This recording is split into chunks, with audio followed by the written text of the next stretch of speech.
Hope is Jesus. Life is wonderful, and it is filled with extreme sweetness, the discovery of amazement, and sensational heart-pounding moments.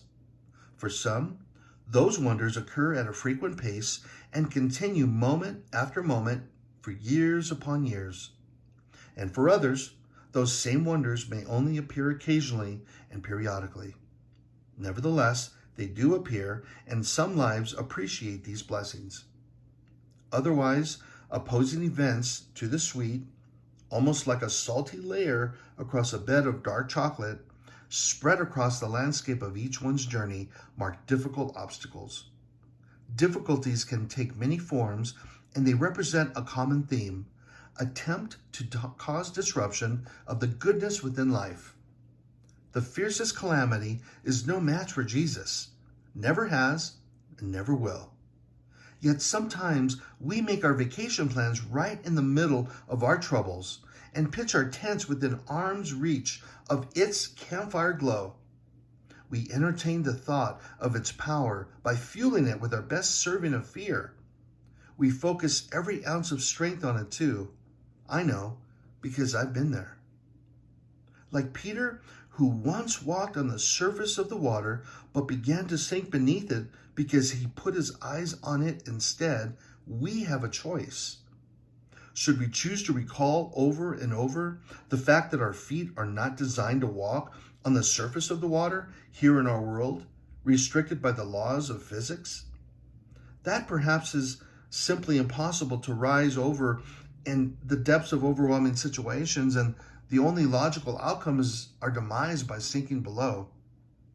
Or we can embrace the power freely handed over to us by Jesus himself via a personal relationship, and remember that he transforms our thinking, mindset, and perspective to be different. We may have forgotten this. I know that I have at times in my walk with him. I can choose to set my eyes on the things above with my heavenly mind and realize that the storm can exist in my life, but it will not separate me from God's love. That, my friends, is true power. Yes, I can walk within the stormy sea and even upon the surface of it because of who Jesus is. I will not drown. I will not be consumed. Unless I allow those things to be what I embrace and nurture, I will overcome. But why would I ever want to focus, feed, and listen to despair? Because I have the ability to engage with the Prince of Peace himself and adopt his truth, his peace, and his comfort during the storms. I would much rather listen to his voice and spend time with him amidst those crashing waves. The fiercest calamity is weak at best when it cowers beside the magnitude of our Lord.